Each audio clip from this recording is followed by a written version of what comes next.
আসসালামু আলাইকুম। আমরা আজকে যেটা টপিক নিয়ে আলোচনা করব সেটা হচ্ছে ডাইরেকশনাল ডেরিভেটিভ। এটাকে আমরা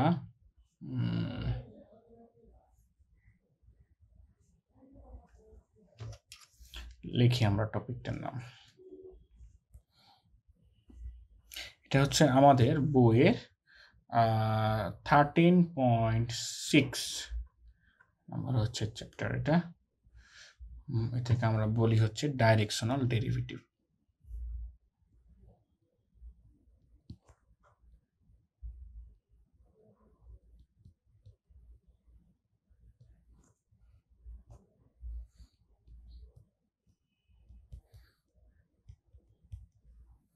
আমরা ডাইরেকশন সম্পর্কেও এর আগেও পড়েছি, কিন্তু এটা হচ্ছে যে একটু আলাদা। তো আমরা এটা জাস্ট বেসিকটা দেখে ম্যাথ সলভিংয়ে চলে যাব, যেন আমরা ম্যাথগুলো ভালো করে করতে পারি। তো আমরা 13.3-তে পার্শিয়াল ডেরিভেটিভ শিখেছিলাম, কিন্তু আমরা শুধু এক্স এবং ওয়াই ডাইরেকশন শিখেছিলাম। এখন আমরা যেটা শিখবো সেটা হচ্ছে যে কোনো ডাইরেকশনের ডেরিভেটিভ করা। যেমন আমি যেটা বুঝাতে চাচ্ছি সেটা আমি একটু ড্র করি। আচ্ছা, এখান থেকে করি।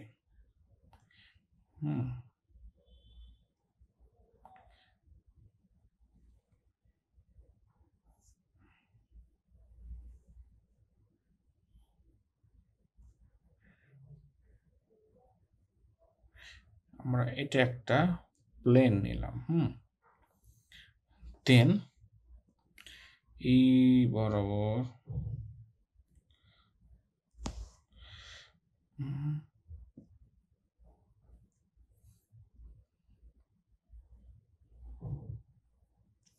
এটা হচ্ছে এক্স অ্যাক্সিস, এটা হচ্ছে ওয়াই অ্যাক্সিস, অ্যান্ড নো এই বরাবর হচ্ছে আমাদের জেড অ্যাক্সিস।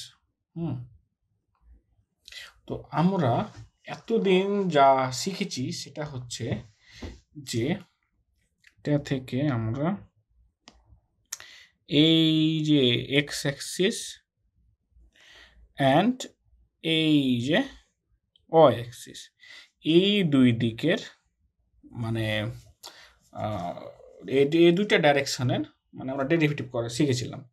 কিন্তু এখন আমরা এই দুইটা দিকের মধ্যে বা কোনো দিকের মধ্যে লিমিটেড থাকবো না, মানে বন্ধ হয়ে থাকবো না। আমরা যে কোনো দিকের এনিথিং আমাদেরকে একটা যদি দিয়ে বলে যে আমরা এনি ডাইরেকশন, যে কোনো ডাইরেকশনের যদি আমাদেরকে বলে যে বের করো ডাইরেকশন ডেরিভেটিভ করো, যেন আমরা করতে পারি।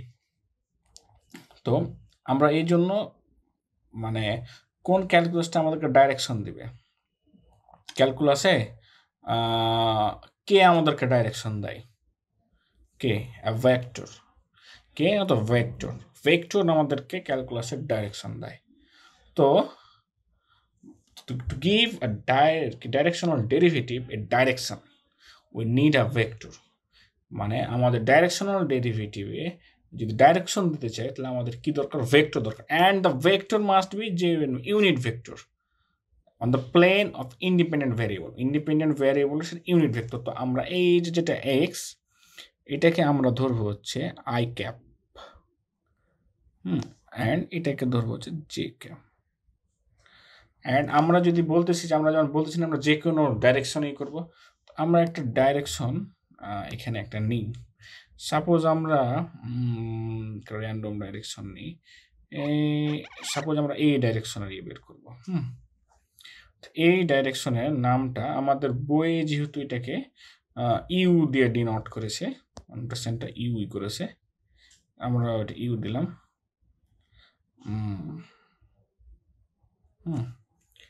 আমাদের এই হচ্ছে ভেক্টর। তো এই আইডিয়াটা আমাকে একটা মানে ডাইরেকশন দেয় এক্স ওয়াই প্লেনে, then you can build a directional derivative from that. এই আইডিয়াটা থেকে। তো এখানে কোনটা হচ্ছে আমাদের তাহলে এই ডাইরেকশনাল ডেরিভেটিভের আন্ডারে পড়তেছে? এখানে আমরা এটা তো আমরা জানি যে ম্যাগনিটিউডগুলো তো মেবি আমরা জানি, তাই না? ম্যাগনিটিউড হচ্ছে যেমন এই যে ম্যাগনিটিউড অফ আই হচ্ছে 1, ম্যাগনিটিউড অফ জে হচ্ছে 1। সো অ্যাজ ইউজুয়াল আমাদের ম্যাগনিটিউড অফ ইউ ও হবে হচ্ছে যে 1, সেম কনসেপ্ট বেসিক্যালি।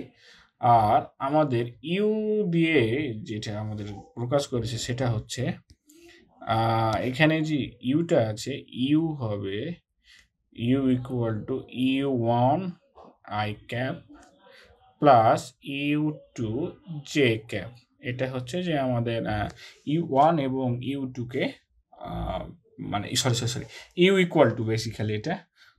আমরা যে ডাইরেকশনাল ডেরিভেটিভটা করতেছি এটাকে আমরা ইভ্যালুয়েট করব কিভাবে, মানে the rate of change of Z along a particular direction.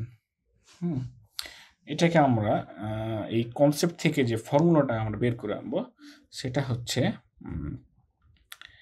D L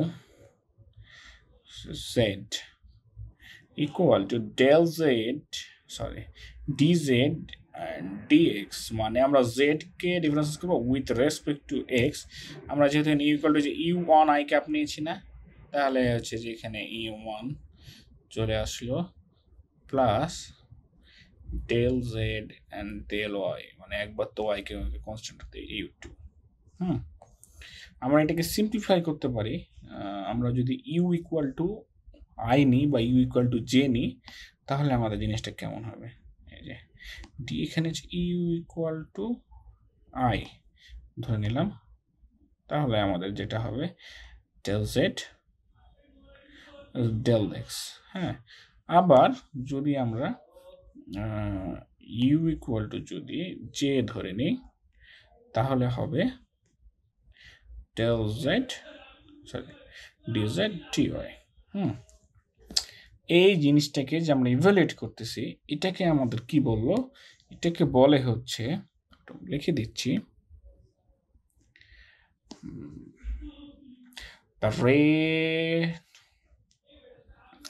the rate of change the rate of change of z along an axis along a particular direction, particular direction। আমি maybe এই কনসেপ্টটা clear করতে পেরেছি।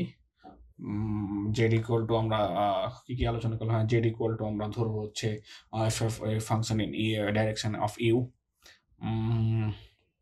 আর ডেফিনেশনটা তো এখানে matter করে না। আর হচ্ছে কিভাবে করে যে আমরা ডাইরেকশনটা বেসিক্যালি নিচ্ছি এখানে, মানে এখানে মোস্ট ডিক্রিজিং হয়, ইনক্রিজিং হয়, মানে বেসিক্যালি একটা ডাইরেকশনই তো ইনক্রিজিং আছে এবং ডিক্রিজিং আছে।